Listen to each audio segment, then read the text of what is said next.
মন দিয়ে শোনো, এখন কিন্তু পুরো ব্যাপারটায় আকাশটা নিজে ইনভলভ হয়ে গেছে, সবটা এখনো নিজেই দেখবে বলেছে। তাহলে তো প্রবলেম হয়ে যাবে। ইয়েস, খুব বড় প্রবলেম। আকাশটা এখন আউট অফ ডেসপারেশন যা ইচ্ছা তাই করতে পারে, মানে যখন তখন ও ডক্টর ব্যানার্জির চেম্বারে চলে যেতে পারে, কারণ দি রিপোর্টসগুলো তো ওখান থেকেই বের করা হয়েছিল। কিন্তু আমি কি করব তাহলে? দেখুন, আপনি আমাকে যা যা বলেছেন আমি ঠিক তাই তাই করেছি। আমি আসল রিপোর্টগুলো সরিয়ে নকল রিপোর্ট তৈরি করেছি। এখন যদি ধরা পড়ে যায় তাহলে তো প্রবলেম হবে, তাই না? শুনুন ম্যাডাম, আমি যদি ধরা পড়ে যাই তাহলে কিন্তু আমি সব বলে দেবো। চুপ করো তো, কোনো ধরা টরা পড়বে না। আরে দি যে প্রেগনেন্ট নয় সেই কথাটা তো সত্যি, আর বাকি ব্যাপারটা সত্যি না মিথ্যে ওটা ওরা বুঝতে পারবে না। কিন্তু তুমি আমার কথা শোনো, তুমি শুধু এই কয়েকদিন ডক্টর ব্যানার্জি চেম্বারের কাছে যাবে না, বুঝলে? আসল ডক্টর ব্যানার্জি যে গত কয়েক মাস ধরে আউট অফ কান্ট্রি সেটা তো ওরা জানে না, রাইট? তাই ওরা কিছুতেই বুঝতে পারবে না যে আমি দিকে যার কাছে নিয়ে গেছিলাম সে আসলে ডক্টর ব্যানার্জি ছিলই না। না বুঝলেই ভালো, কিন্তু ভয় তো হয় যদি আমি ফেসে যাই। ফাঁসবে না, ভয় পেও না। রাখছি এবার, পরে কথা হবে।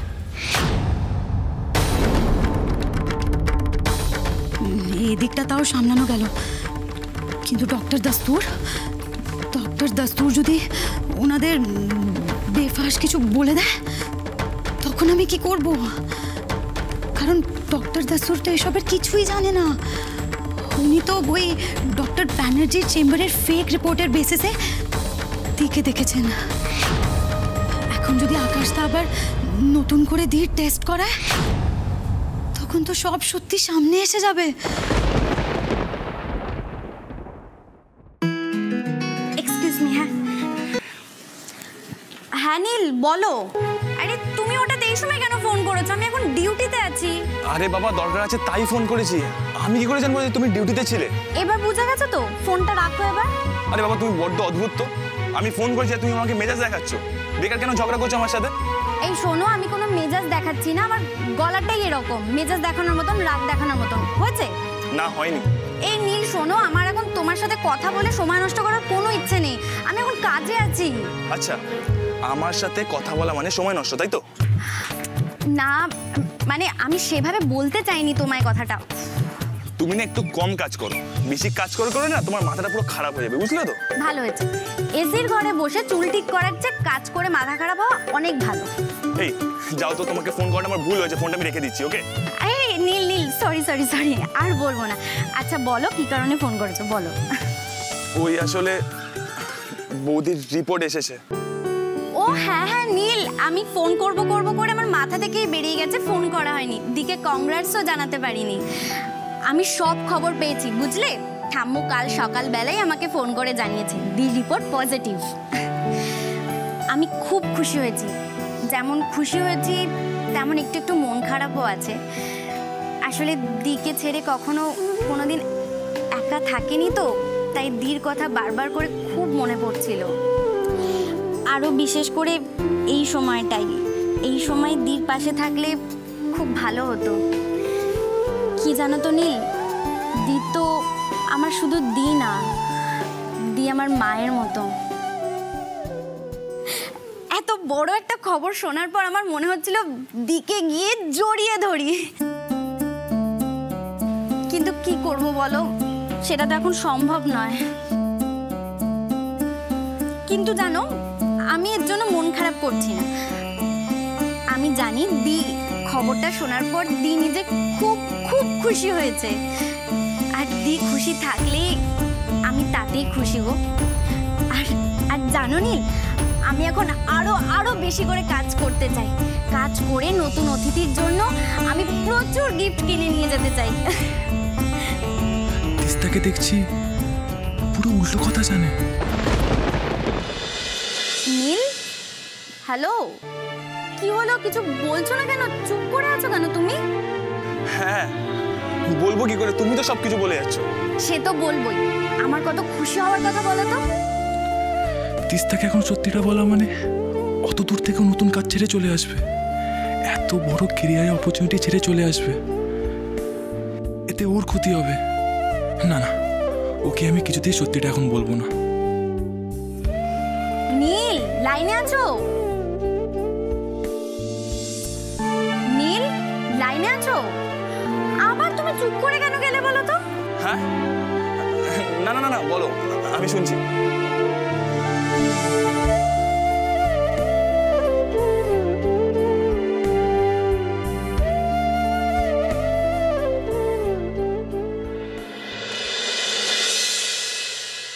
এই ব্যাস বললাম তো, আর না। বৌদি, আমি ড্যাডকে খাইয়ে দিয়েছি, তোমার আর কোনো চিন্তা নেই।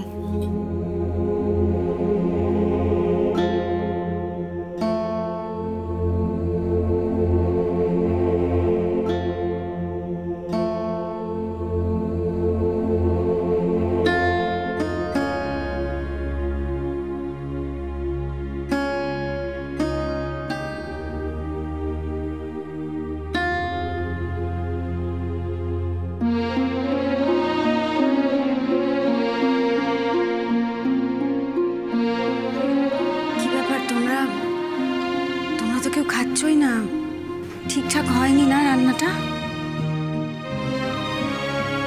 অভিক, ভালো হয়নি। না মানে তোমার রান্না কখনো খারাপ হয়? তবে আজ একটা ছোট, খুবই ছোট একটা প্রবলেম হয়েছে, নুনটা একটু কম হয়েছে। মা, নুন কম হয়েছে সত্যি? তাহলে তো খাওয়া যাবেই না। ঠিক আছে, এটা কোনো ব্যাপার না। তোমার কি মনে হয় নুন কম হয়েছে বলে আমরা খাচ্ছি না? তা না, তুমি যদি এরকম মন খারাপ করে থাকো তাহলে কি আমাদের খেতে ভালো লাগবে নাকি? এক্স্যাক্টলি। আচ্ছা স্যান্ডি, তোমরা যদি এখনো এক্সপেক্ট করো যে ইরাবতী নর্মাল বিহেভ করবে, সেটা একটু বাড়াবাড়ি হয়ে যাচ্ছে না? এত কিছু কাণ্ড হওয়ার পর ওরও তো ডিপ্রেশন হতে পারে, ওরও তো টেনশন হতে পারে, ও তো একটা মানুষ।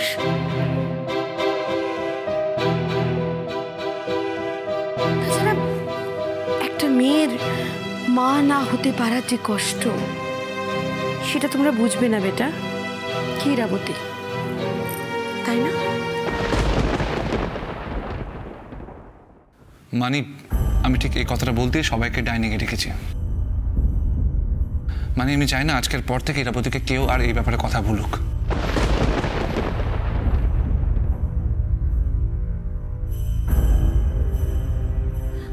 ওকে বেটা, আমরা না হয় কেউ কোনো কথা বলবো না, বাট এই ঘটনাটা তো পাঁচ কান হবে, আর তখন তো পাঁচজনই পাঁচ রকম মন্তব্য করবেই। সেটা তো এড়ানো যাবে না। ইরাবতীকে এই কষ্টটা তো সহ্য করতেই হবে, তাই না?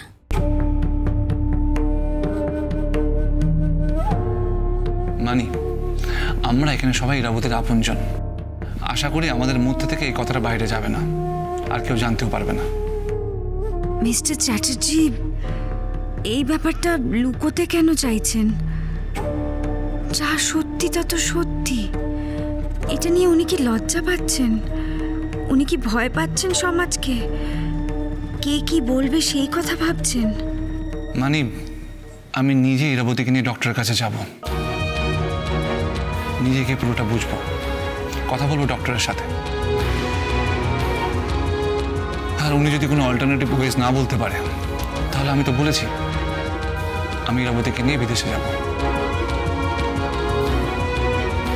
আর তুমি তো জানো আমি এত সহজে হার মানি না। তাছাড়া এমনিতেও আকাশ ইরাবতীর সমস্ত রিপোর্ট বাইরে পাঠিয়ে দিয়েছে, আজকালের মধ্যে উত্তর পেয়ে যাবে। আর একটা কথা মানি, বাবা যেন কিছু জানতে না পারে। আমি তখনও কিছু বলিনি, আর এখনো কিছু বলবো না। আশা করি বাকিরা সেটা মেনে চলবে।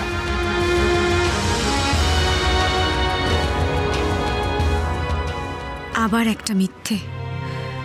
এইভাবে একটার পর একটা মিথ্যে আমার যন্ত্রণা বাড়াচ্ছে মিস্টার চ্যাটার্জি। কেন বোঝাতে পারছি না আপনাকে? আমার অপমানিত লাগছে। যেদিন সত্যিটা বাবা জানবেন, সেদিন কি করে আমি বাবার চোখের দিকে তাকাবো? ডোন্ট ওয়ারি ব্রো, তুমি যেটা চাও সেটাই হবে। আকাশ আর লেট করিস না, তাড়াতাড়ি খেয়ে নে, খেয়ে দে বেরিয়ে পড়। আমিও রেডি আকাশদা। রেডি মানে? তুমি কোথায় যাবে? কেন? দিয়ের সাথে। আমি তো এতদিন সবটা সামলেছি। হ্যাঁ সামলেছ, কিন্তু এখন থেকে আকাশই সব সামলাবে। আফটার অল আকাশই তো ইরাবতীর হাজবেন্ড, ওরই সামলানোর কথা। কিন্তু আকাশদার অফিস? সেটা তুমি সামলাবে। আমার এত ভালো একটা বিয়ে থাকতে কোনো প্রবলেমই হবে না, অফিস একদম ভালো চলবে।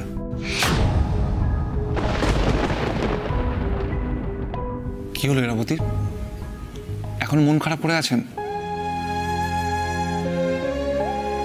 আমি তো বলছি আমি আছি, আমি কথা দিলাম এসব কথা কেউ জানতে পারবে না, কেউ আপনার দিকে আঙুলও তুলবে না। আর যাই হোক না কেন আপনার, আমি আপনাকে সারিয়ে তুলবই। আমি তো জানতাম আমি যেরকম আপনি আমাকে ঠিক সেরকম ভাবেই ভালোবাসেন, কিন্তু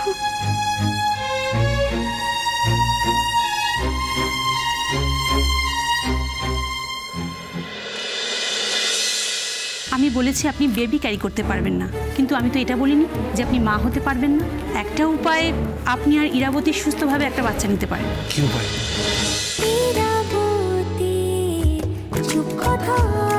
চলো চলো চলো চলো চলো পাল্টাই।